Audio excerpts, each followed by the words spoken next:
오늘은 성탄의 기쁨이라는 제목으로 말씀을 나누겠습니다. 성탄절이 아직 좀 남아있지만 그래도 12월이니까요. 12월인데 아직 오늘은 또 날씨가 좀 따뜻했죠. 좀 실감이 안 되고 있는 것 같아서 좌우에 계신 분, 제가 원래 인사하는 거 별로 안 좋아하지만은 우리 메리 크리스마스라고 한번 인사를 한번 해보겠습니다. 네. 요새 좀 아쉽더라고요. 당일날만 하는 것 같아서. 네. 그래서 성탄의 기쁨이라는 제목으로 말씀을 준비했습니다. 여러분, 인류 역사상 가장 큰 사건을 말하라고 얘기하면 뭐 사람마다 다양하게 얘기를 할 수 있을 것 같습니다. 뭐 1차, 2차 세계대전이 제일 큰 사건이 아니었나, 너무 많은 사람들이 죽었으니까. 또 유럽 인구의 3분의 1을 죽인 흑사병을 얘기할 수도 있을 것 같고, 아니면 지금 최근에 있었던 코로나 같은 걸 얘기할 수도 있을 것 같고요. 뭐 우리나라에서 큰 일 얘기하면은 뭐 일제 강점기에서 독립한 사건이나 6.25 전쟁을 얘기할 수도 있을 것 같고, 어떤 사람들은 또 뭐 88 서울 올림픽을 얘기할 것 같고, 또 어떤 분은 또 2002년 월드컵을 얘기할 것 같습니다. 뭐 다양하게 얘기할 수 있을 것 같아요. 근데 여러분, 어떤 사건을 얘기하든지 2000년 전 예수님의 탄생보다 더 크고 더 엄청나고 더 위대한 일이 있었을 것 같습니까? 없었을 것 같습니까? 이 사건이 얼마나 대단한 일이었는지, 예수님의 이 탄생이 얼마나 대단한 일이었는지, 인류 역사를 예수님의 탄생의 전과 후로 나누잖아요. 그래서 예수님 탄생 전을 뭐라고 얘기해요? 역사를 우리가 가를 때에 BC라고 하죠. BC가 뭐예요? 카드 이름 아니에요. BC 뭡니까? Before Christ죠. 예수님 오시기 전. 그 다음에 예수님 오시고 나서는 뭐라고 불러요? AD 뭡니까? 이건 좀 잘 모르겠죠, 그죠? 아노 도미네라고 해서 라틴어인데 주후라고 합니다. 주님 오신 후. 그러니까 예수님이 오시기 전과 오신 후로 역사를 나눠놨단 말이에요. 물론 뭐 실제 역사는 거기에서 약간 4년에서 7년 정도 차이가 나긴 하는데, 중요한 건 그겁니다. 예수님이 오신 것을 역사가 기점으로 삼아가지고 움직이고 있다는 거예요. 그만큼 중요한 일이라는 거죠. 예수님이 탄생이라는 게. 여러분, 그 예수님이 누구십니까? 하나님의 아들로서 삼위일체 하나님 자신이기도 하고, 그리고 세상을 창조하셨을 때 창조하신 창조의 주권자이기도 합니다. 그뿐 아니에요. 그분은 지금도 이 세상을 유지하고 계신 분이에요. 그죠? 믿으시죠? 예수님이 믿으십니다. 제가 지난주 대예배 때 설교 때도 얘기했지만은, 여러분 그 주기도문으로 그 신앙고백, 사도신경으로 신앙고백 하실 때에 하나님 우편에 뭐 하고 계시다고요? 앉아 계신다고. 보좌, 하나님의 통치 보좌를 얘기하는 거예요. 하나님이 이 세상을 통치하고 지키시고, 예수님이, 그죠? 하나님의 아들이신 예수님께서 모든 것들을 다스리고 계신다라고 얘기했습니다. 자, 그래서 사도행전 17장 28절은 이렇게 얘기하죠. 우리가 그를 힘입어 살며 기동하며 뭐 한다고요? 존재한다. 우리가 그분 때문에 존재하고 있다고 얘기하고 있는 거예요. 그러면 여러분, 그 예수님, 하나님과 하나님의 아들, 그분은 어떤 존재인가, 얼만큼 크신 존재인가. 여러분, 크로스웨이는 다들 한 번씩 배우셨을 테니까 거기 보면은 기도라는 주제 안에 되게 재밌는 예화가 있어요. 하나님과 우리 사이에 얼마나 큰 간격이 있느냐, 이걸 설명을 해놓은 건데, 이게 참 재밌어요.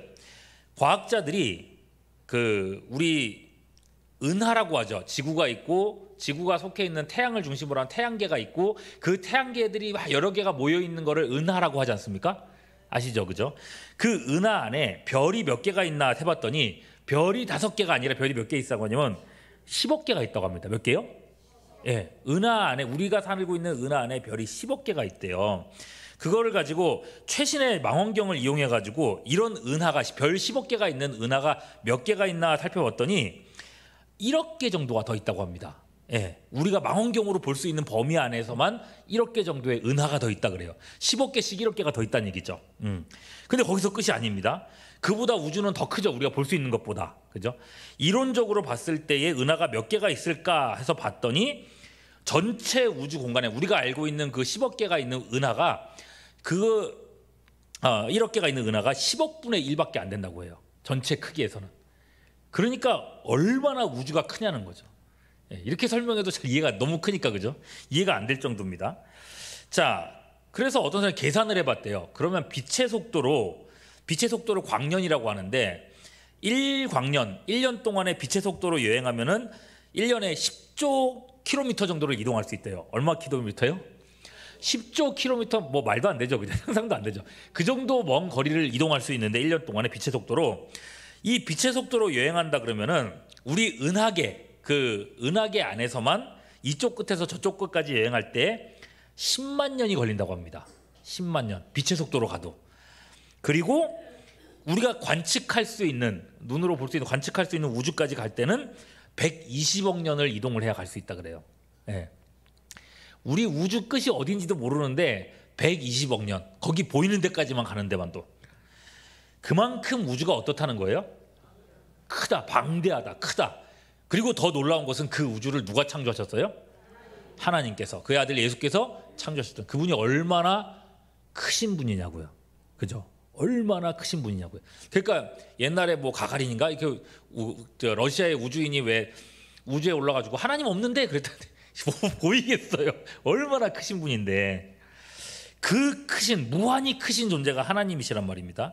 반면에 여러분, 우리를 생각해 보자고요. 이 큰 우주에서 우리는 어떤 존재입니까? 먼지도 이런 먼지가 없죠. 이 먼지보다, 그죠? 그 하나님의 크심에 비하면 먼지, 이거는 이건 될 수도 없는 거죠. 그죠? 너무너무 작은 존재. 너무너무 작은데, 사실 이럴 수도 있잖아요. 작으니까 소중하다, 이럴 수도 있겠죠. 그죠? 작으니까 귀엽다, 소중하다, 그런 존재로 보일 수도 있는데, 근데 그것도 아니라는 거죠. 너무나도 보잘것없는 데다가 우리의 상태는 또 심각하다고 합니다.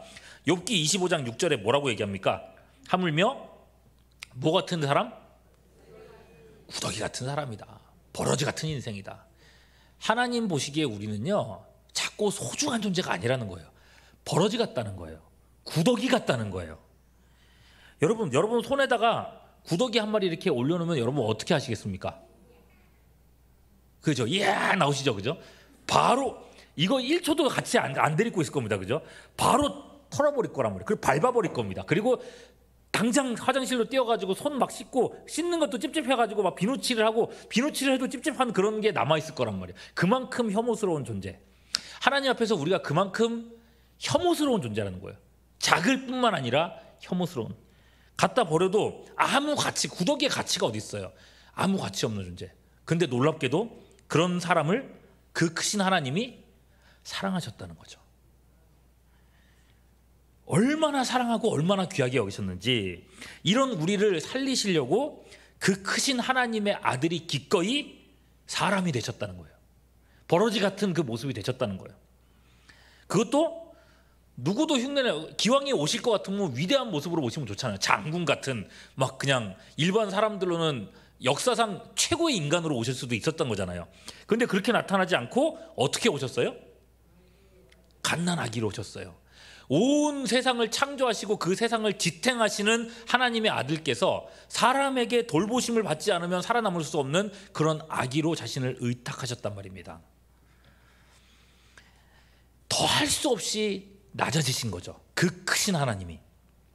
이걸 신학 용어에서는 예수님의 비하라고 부릅니다. 뭐라고요? 비하. 그 한없이 높으신 하나님의 아들이 피조물인 인간이 되신 것. 여러분, 이건 비하라고 해도 이런 비하가 없을 정도로 그런 거란 거죠. 무엇 때문에? 무엇 때문에요? 주님이 왜 이렇게 낮아지셨습니까? 왜 이렇게 갓난아기의 모습으로 오셨습니까? 그쵸. 나를 살리시려고, 구원하시려고, 소중한 존재로 만드시려고. 예. 자, 여러분, 이게 우리 입장에서 얼마나 고맙고 소중한 일입니까? 이게 은혜죠. 이걸 은혜라고 하죠. 그죠? 뭘 더 우리가 은혜라고 얘기하겠어요. 그러니까 이 메시아의 탄생, 예수님의 탄생이 얼마나 엄청난 일입니까? 그렇게 놓고 보면 인류 역사를 예수님 전과 예수님 후로 나누는 게 합당한 것 같죠? 그죠? 그렇습니다. 예수님이 오신 사건보다 큰 사건은 없다고 생각해요. 그런 의미에서요, 저는 개인적으로 성탄절이 좀 더 시끌벅적했으면 좋겠다는 생각이 있습니다. 예. 예수님을 알던 모르던 누구든지 예수님을 기뻐하는 그런 모습이 있으면 좋겠어요. 예, 성탄절 다가오면은 길거리에 다 트리 갖다 놓고 음악 나오고 옛날에 참 그랬었는데 너무 옛날에는 너무 그런다고 사람들이 걱정을 했는데 지금도 너무 안 그러죠, 그죠? 오히려 예수님 탄생보다는 저기 뭐라 그러죠? 그 뭐 마귀 뭐 사탄 뭐 이런 거 흉내내고 이런 뭐라 그러죠, 그거를? 예, 할로윈 그런 거에 사람들 너무 많이 나가지고 사고 나고 안타깝죠, 그죠? 예. 자, 그렇습니다. 예수님 나신 날이 다시 좀 기뻐했으면 좋겠다는 생각이 들어요. 그래서 막 집집마다 막 캐롤이 나오고 예수 믿는 사람들 사업장에서 막 복음 이거 뭐죠? 성탄절 음악이 나오고 그래서 사람들이 뭔데? 아, 예수가 도대체 뭔데? 이렇게 질문을 하고 복음을 들을 수 있는 기회가 열리면 얼마나 좋을까? 그런 생각도 합니다. 약간 꼰대 같을 수도 있는데요. 이 앞에 성탄 이거 트리 꾸민 것도 그렇고 저 입구에 우리 저기 나무에도 이렇게 예쁘게 저 불 들어오는 거 보셨죠? 그거가 다 우리 김상훈 장로님이 또 하신 거고 그리고 또 정혜성 원사님이 여기 앞에 작업하고 그렇게 하셨습니다. 나중에 보시면 잘했다고 이렇게 칭찬도 좀 해주시고요. 특히나 여러분 김상훈 장로님 최근에 몸이 참 안 좋으신 거 아시죠? 예, 위험 무릅쓰고 높은 사다리에 교육자들이 할 수가 없는 일이에요. 전기 막 만지고 하는 일이. 그 막 작업을 하시는데 너무 감사한데 한켠에서는 또 그런 마음도 들더라고요. 이게 야, 일이 돼 버렸구나. 그냥 일. 예. 옛날 생각해 보면요. 한 20년 전, 30년 전만 해도 제가 어렸을 때 크리스마스가 다가오면은 뭐 누가 뭐라고 할 것도 없었던 것 같아요. 어떤 집사님 한 분이 청년들 몇 명 데리고 야 가자 산에 올라가서 나무 하나 이렇게 썰어서 가지고 왔어요. 그러셨지 않았습니까?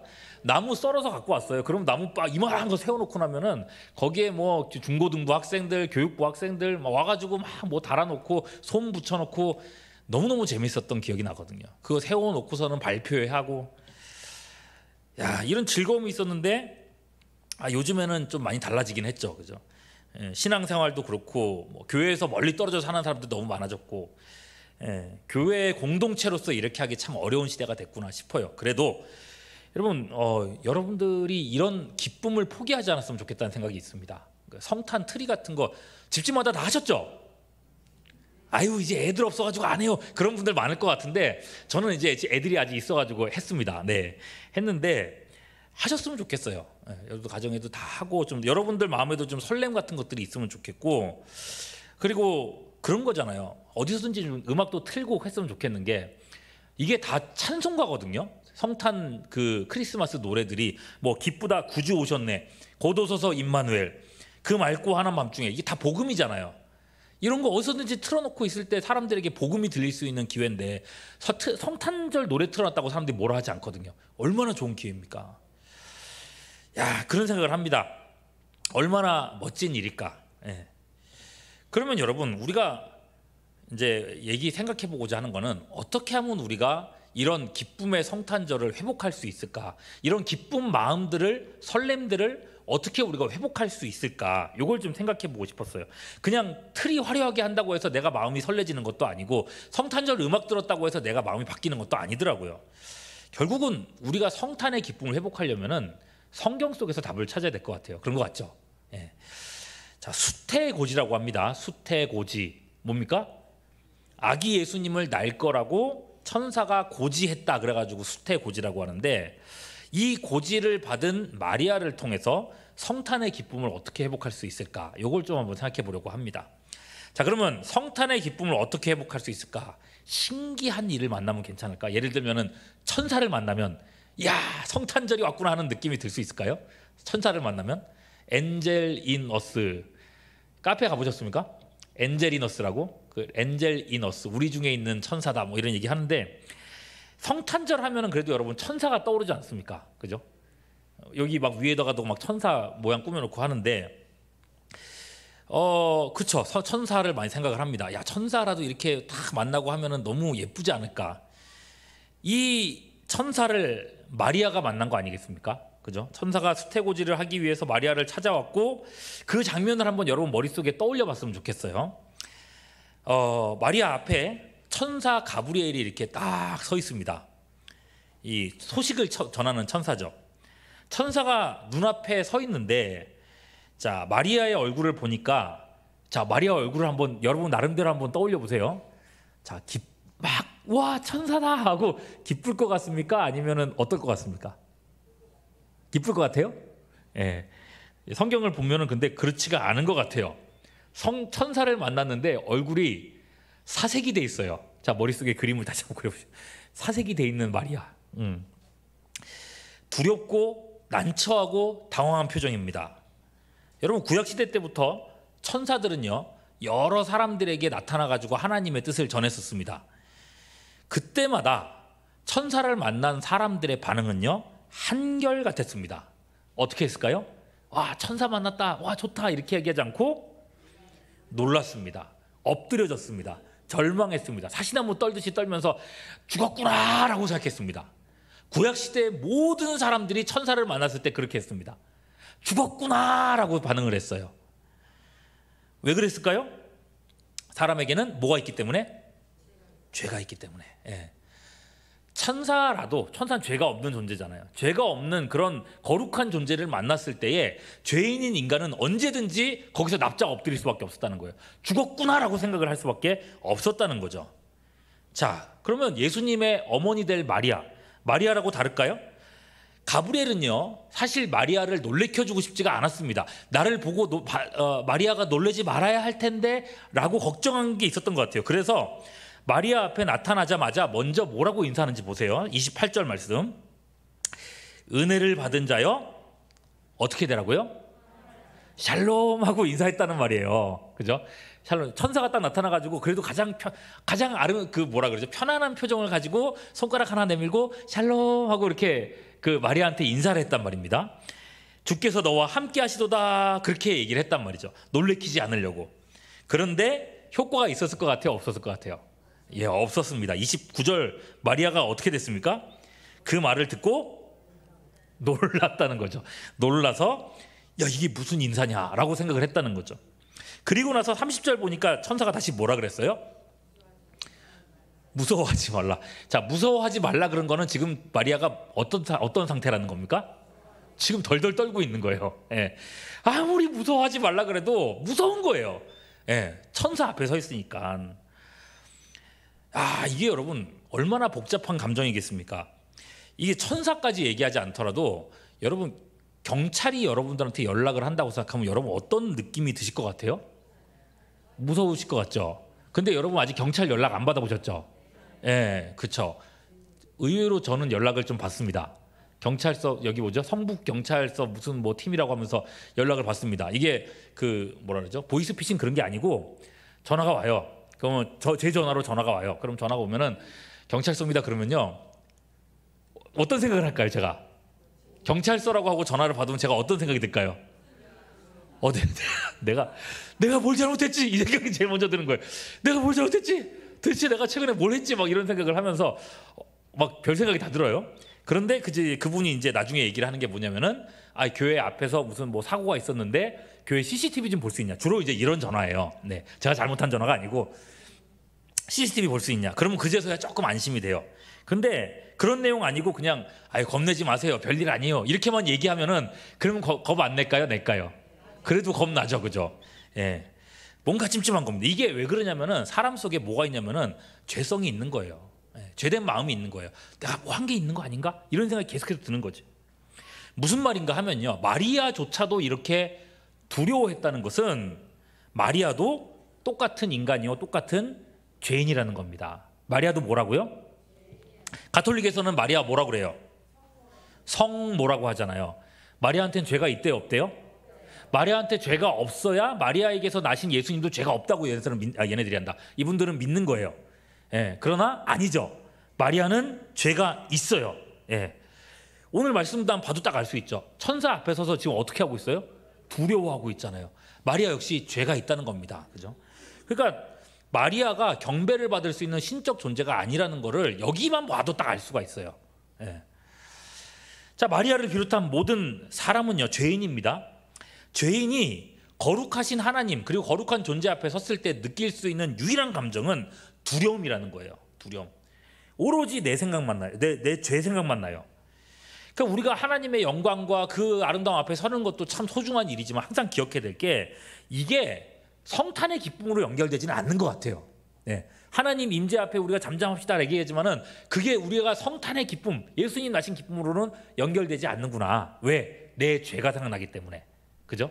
첫 번째, 그런 신비로운 일들을 만난다고 해서 성탄의 기쁨이 회복되지는 않는다. 그러면 두 번째, 성탄의 이 기쁨을 회복하려면은 은혜로운 말씀을 들으면은 성탄의 기쁨이 회복될까?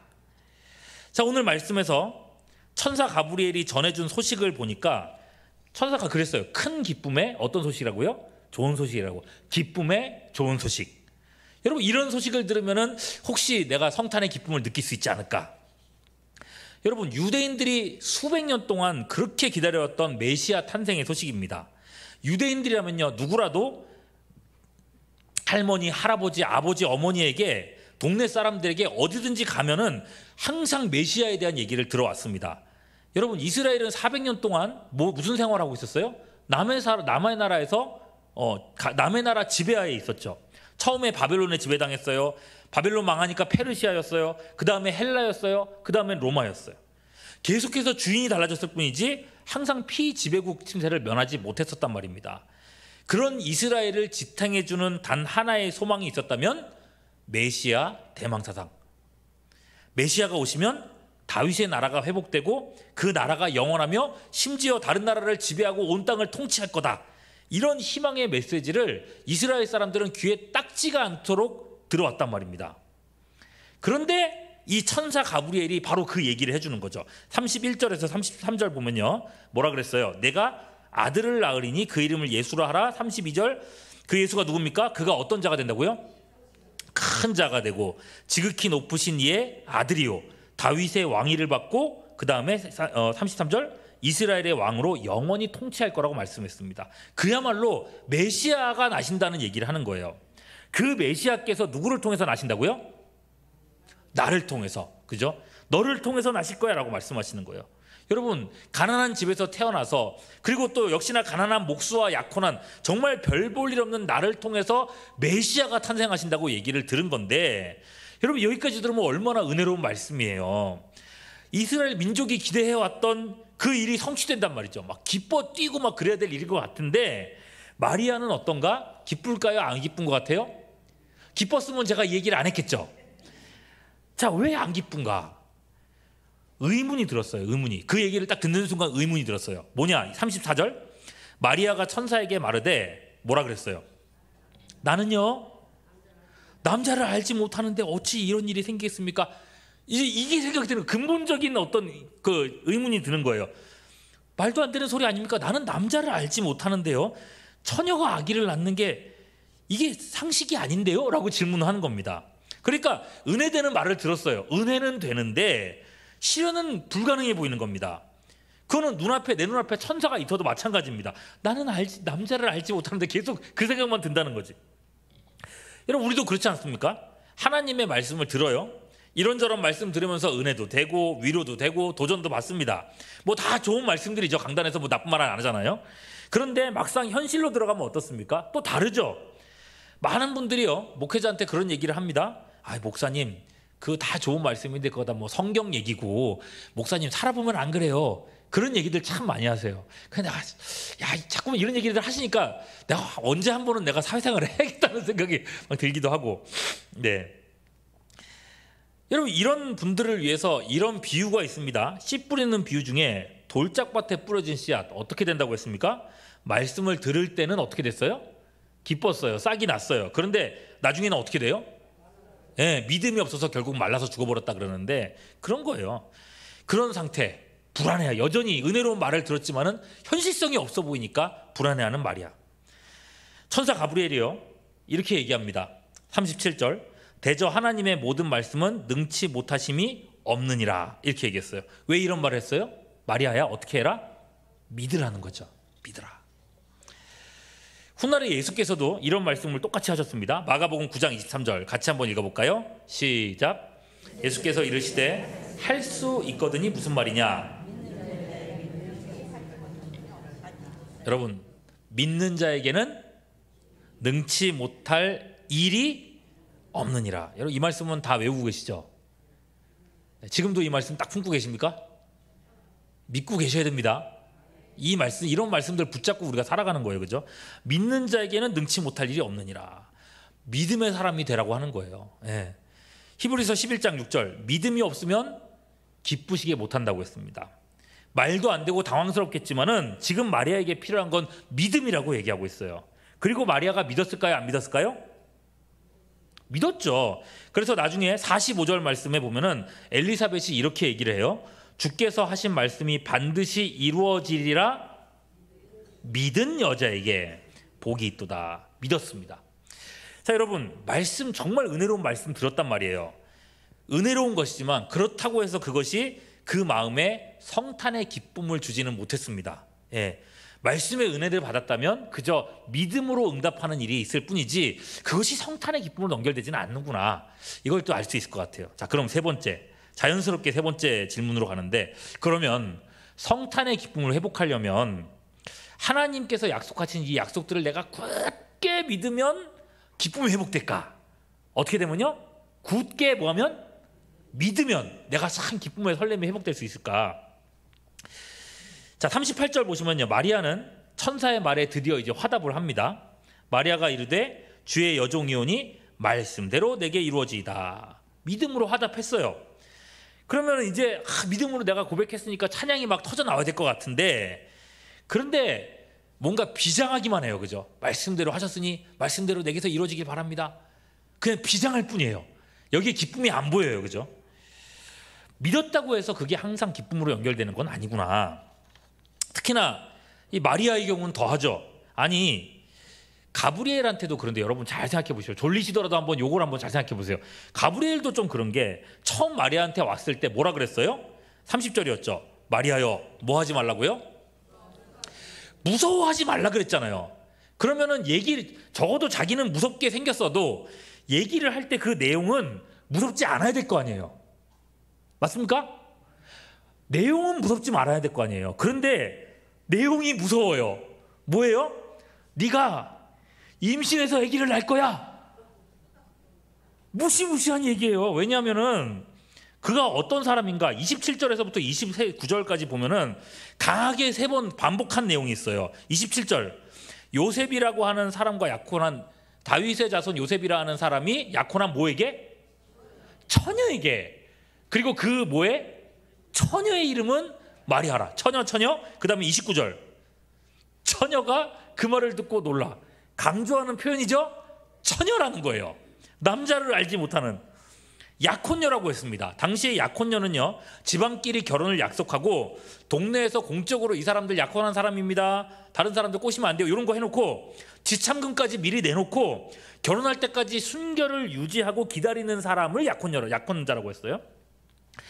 남자를 알지 못하고 남자를 알아서도 안 되는 약혼녀요, 처녀인데 야, 네가 아들을 낳을 거야 이렇게 얘기를 하면 어쩌란 말입니까? 그래놓고서는 무서워하지 말라고 하는 건 도대체 어쩌란 말입니까? 예, 기절초풍할 말을 해놓고서는 놀라지 말라고 한 거죠. 자기가 처녀의 몸으로 아이를 낳는다라고 했을 때 하나님이야 뭐 창조의 능력으로 이렇게 아이를 임신할 수 있도록 해준다고 할지라도 그걸 누가 알아주겠냐고요. 누가? 마리아가 아무리 설명한들 이게 하나님의 일 역사라고 누가 믿어주겠습니까? 당장에 예비신랑 요셉조차도 안 믿었잖아요. 그래서 뭐라 그랬어요? 마태복음 1장 19절을 보면은 남편 요셉은 의로운 사람이라서 그를 드러내지 않고 어떻게 했다 그랬어요? 가만히. 그럼 속으로는 무슨 생각했다는 뜻입니까? 아유, 얌전한 고양이가 부뚜막이 먼저 올라간다더니 그럼 생각을 했을 거 아니에요. 그러나 의로운 사람이라서 그걸 드러내지는 않고 아유, 그래도 사람 그러면 안 되지 않냐 하고 가만히 끊으려고만 했다는 거예요. 네. 당장 지금 자기가 제일 신뢰하는 남편한테도 그걸 믿을 수가 없는 상황인데, 만약 이 약혼녀가 임신했다, 이걸 동네 사람들이 다 안다, 그 사태 어떻게 책임집니까? 그 시대는 돌 던지는 시대예요. 돌 던지는 시대. 누구야 이러면서 돌 던질 수도 있어요. 돌까지는 안 가더라도 이 가늠한 여자다 막 이런 거 뭐 주홍글씨라고 하잖아요. 이걸 평생 달고 살아야 될 수도 있단 말입니다. 지금 우리 입장에서야, 이런 내용들을 알고 보는 우리 입장에서야 아유, 그래도 저 믿음 좋은 아가씨가 저렇게 하는 선사의 말에 저 믿음의 응답을 했네, 믿음의 사람은 다르네, 뭐 믿음을 위해서는 죽을 각오도 해야지, 이런 얘기를 하겠지만은 남의 일이니까 그렇게 얘기하는 거예요. 남의 일이니까. 내 일이라면요, 그것도 한 16에서 17, 18 이 정도밖에 안 되는 앳된 소녀가 이런 일을 당했다고 하면 여러분 쉽지 않은 겁니다. 마리아가 분명 위대한 신앙 고백을 했고 위대한 믿음을 가졌지만은 여기서조차도 보면요, 마리아가 기뻐했다는 말이 없어요. 찬양하고 기뻐하고 즐거워하고 이런 고백이 하나도 없어요. 되게 비장할 뿐이에요. 예, 심각해요. 그죠? 여러분, 지금 마리아한테 필요한 건요, 막 비장한 믿음, 내게서 이루어지기를 바랍니다, 막 자신감, 용기, 막 이런 게 아니더라는 거죠. 지금 마리아는 혼자 있습니다. 천사가 뭐 이런 것들을 막 나한테 막 통보를 해주는데 믿음으로 고백하고 있지만은 지금 마리아는 혼자 있습니다. 지금 마리아한테 필요한 것은요, 나를 지지해 줄 수 있는 누군가가 필요했던 겁니다. 이 어린 친구가 내가 어떻게 이걸 감당할 수 있겠어요? 이 감정들을. 생각해 보니까요, 천사가 이런 말을 했었네요. 36절, 보라, 내 친족 누구요? 엘리사벳도 늙어서 아들을 배었느니라. 본래 뭐 하지 못한다고요? 임신하지 못한다고 알려진 이가 이미 6달이 되었나니. 엘리사벳 친족이라고 했고요. 누구를 뵌 상태예요 지금? 아들을 뵀는데 누굴까요? 그 뱃속에 있는 아기가? 세례 요한입니다. 자, 세례 요한을 임신했다는 얘기를 천사가 해준 거예요. 니네 그 친족 중에 그 할머니 엘리사벳도 임신을 했단다. 원래 아기 못 봐. 그 연세에 어떻게 아기를 낳겠니? 임신을 했단다 라고 알려준 거죠, 천사가. 그러니까 하나님이 너도 그렇게 하실 거야 라고 얘기를 한 건데, 임신을 했단다 그 얘기를 듣고 나서 마음이 거기에 쏠렸어요. 세상에, 그 할머니가 임신을 했다고? 그것도 벌써 6개월이나 됐다고? 상상도 못했어요. 왜냐하면은 24절에 보면은 엘리사벳이 하나님의 능력으로 세례 요한을 임신하고 지금껏 뭐 하고 있었어요? 숨어 있었거든요. 숨어 있었으니까 엘리사벳이 임신한 사실을 아무도 몰랐어요. 천사가 알려줘서 지금 알게 된 거예요. 예. 자, 그걸 가브리엘을 통해서 들었단 말이죠. 지금 그렇다면 지금 내 형편, 내 처지를 알아줄 수 있는 사람은 누구밖에 없어요? 엘리사벳 할머니 한 사람밖에 없는 거예요. 그래서 천사와 대화가 끝나고 천사가 사라지자마자 마리아가 누구에게로 달려갑니까? 엘리사벳에게로 달려갑니다. 얼마나 급히 가는지 39절과 40절 보면은 그 급함이 드러납니다. 뭐라고 돼 있어요? 이때에 즉시라는 얘기예요. 즉시 마리아가 일어나 어떻게 했어요? 빨리 산골로 가서, 그죠? 즉시로 막 갔습니다. 왜? 나 혼자서는 이걸 감당할 수가 없어요. 나 혼자서는 이 두려움과 이 공포심과 어떻게 해야 될지 모르는 이 마음을 감당이 안 돼요. 그러니까 할머니한테 달려가는 거예요. 그 할머니한테. 자, 문안했습니다. 그런데 자, 엘리사벳이 마리아의 목소리를 듣는 순간 41절 보십시오. 엘리사벳의 뱃속에 아기가 뭐 했어요? 복중에서 뛰노는지라. 엘리사벳도 놀랬어요. 갑자기 애가 막 뱃속에서 막 뛰니까 이게 무슨 일이지 하는 순간 엘리사벳이 성령의 충만함을 받았다고 합니다. 왜 뱃속에서 요한이 뛰어놀았는지 그 이유를 깨달았습니다. 그러므로 엘리사벳은 젊은 마리아에게 큰 소리로 축복했습니다. 42절 뭐라고 했습니까? 여자 중에 내가 복이 있으며 내 태중의 아이도 복이 있도다. 너 복이 있도다. 복이 있도다 얘기하죠. 그리고 43절 그 다음이 중요합니다. 43절이 중요합니다. 뭐라 그랬어요? 내 주의 어머니가 내게 나오니 이 어찌된 일인가. 저 보세요. 내 주의 어머니. 여기서 내 주는 누구예요? 마리아의 뱃속에 태중에 생겨난 아기죠. 아기가 방금 생겨났는데, 그죠? 방금 천사한테 들은 거잖아요. 방금 아기가 생겨났는데 내 주의 아기가, 네, 죄송해요. 내 주의 큰일 날 뻔했네요. 내 주의 어머니가. 기가 막히는 일 아닙니까? 기가 막히는. 이거를 성령께서 알게 하신 거예요. 이 얘기를 듣고, 그죠? 그리고 그 증거로서 그 44절 자기 뱃속에 태아가 막 복중에서 기쁨으로 뛰노는 거를 목격합니다. 배를 막 밀고 막 그렇게 했겠죠. 이제 막 마리아의 뱃속에서 시작된 그 정말 보이지도 않을 생명일 텐데 엘리사벳 뱃속에 태아가 기뻐서 맞이했다는 겁니다. 엘리사벳 자신도 성령에 충만해서 마리아를 막 축복합니다. 엘리사벳이 마리아를 격려합니다. 45절 주께서 하신 말씀이 반드시 이루어지리라고 믿은 그 여자에게 뭐가 있다고요? 복이 있도다. 네가 복덩이구나. 네가 복덩이구나. 네가 복덩이구나. 얘기를 하고 막 너무 칭찬해 주는 거예요. 보세요.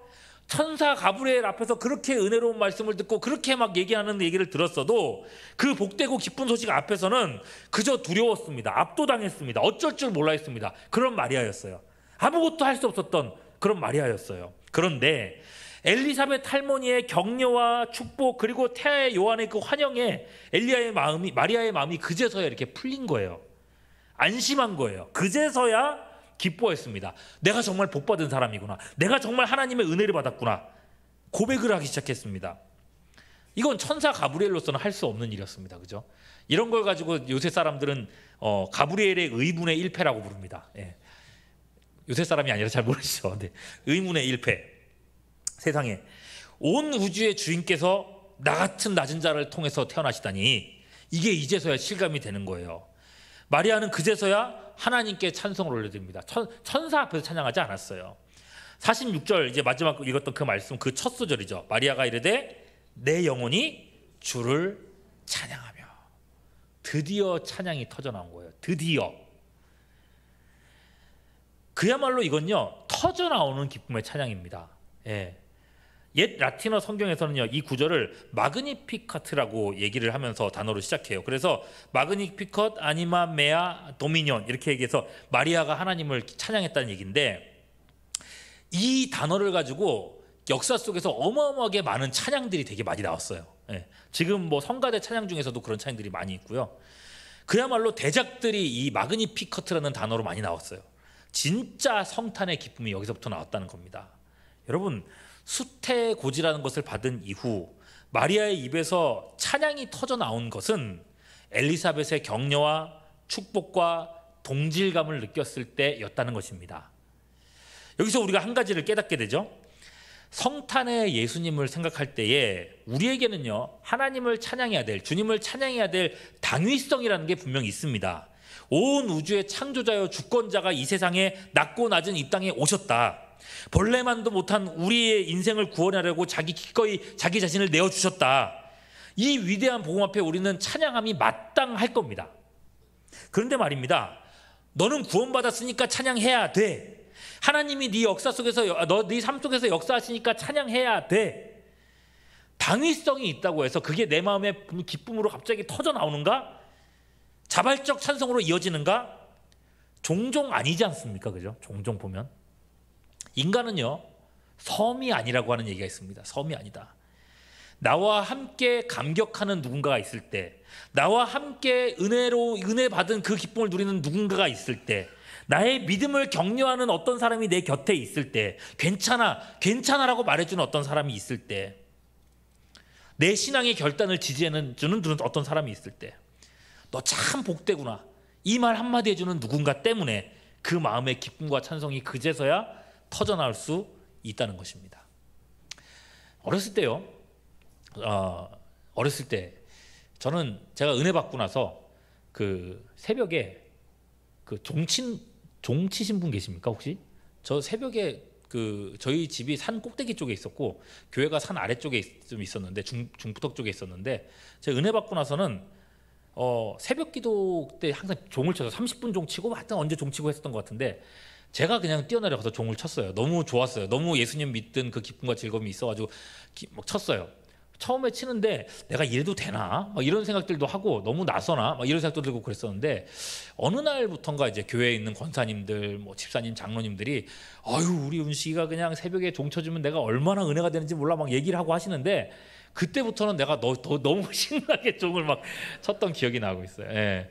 칭찬 들으니까, 격려를 받으니까, 내가 하고 있는 일이 가치 있다고 느껴지니까 되더라고요. 이게 막 더 열심히 생기더라고요. 그래서 지금까지 목사가 되고 그런 거 아닌가? 뭐 그런 생각도 들기도 하고.